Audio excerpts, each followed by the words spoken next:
কানাডের সকালের আলতোভাবে যে রোদের উষ্ণতা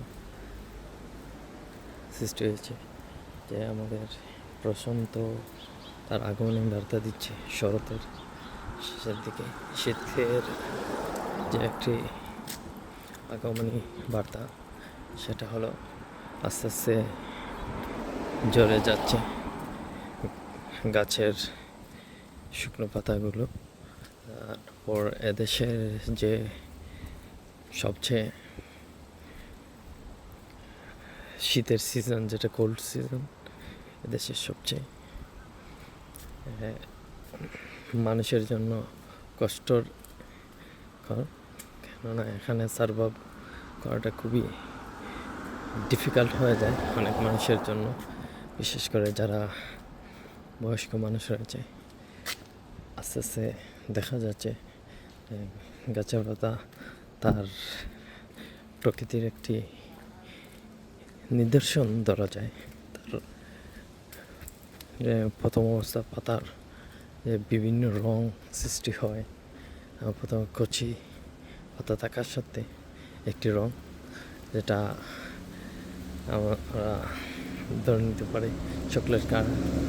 তারপর গাঢ় মোটামুটি সবুজ, তারপর গাঢ় সবুজ, আবারও যখন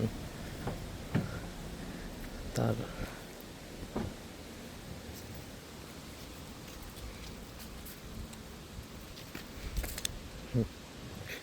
পাতার আয়ুষ্কাল ফুরিয়ে যায়, তখন আবার গাছের পাতা হলদেটে ভাব ধরে, কোনোটা লালটি ভাব ধরে। তারপর একটা সময়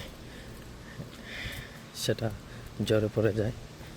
এই আমরা দেখতে পাচ্ছি কানাডার যে ঐতিহ্যবাহী সিরাপ রয়েছে ম্যাপল গাছ।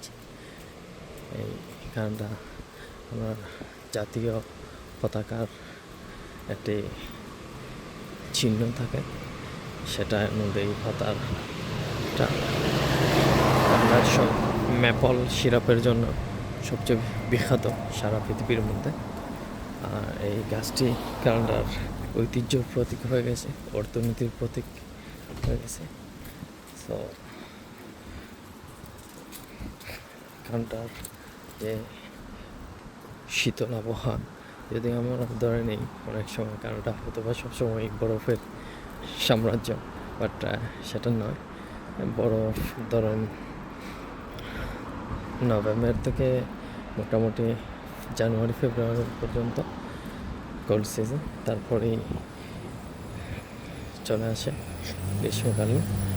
সো এখানে যেমন আমাদের রৌদ্র যখন উঠে, সেটাও অনেক কষ্ট দেয় শরীরের মধ্যে। আবার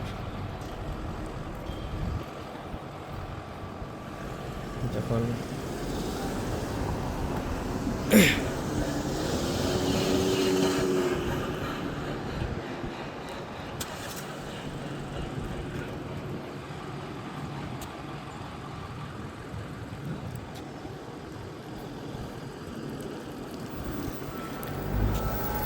সবচেয়ে বড় জিনিস যেটা সবাই তার রোড সিগন্যাল সব কিছুর আইন মেনে যায়, যে মানুষগুলো আমরা নিজেরাই, যেখানে বাংলাদেশে অনেক সময় সিগন্যাল মানি না বা মানার কোনো প্রসেসিংয়ে থাকে না, বা যা ট্রাফিক পুলিশ থাকা সত্ত্বেও আমরা সিগন্যাল মানি না।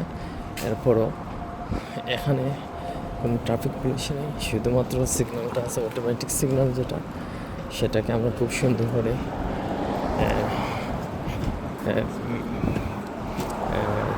প্রত্যেকটা সিগন্যালকে মেনে চলি, যার ফলে সেখানে অ্যাক্সিডেন্টের মাত্রা খুবই কম চলে আসে। তাই আমাদের বাংলাদেশে এক সময় এভাবে সবাই সিগন্যাল মানবে। ইনশাআল্লাহ দেখা হবে অন্য কোনো ভিডিও।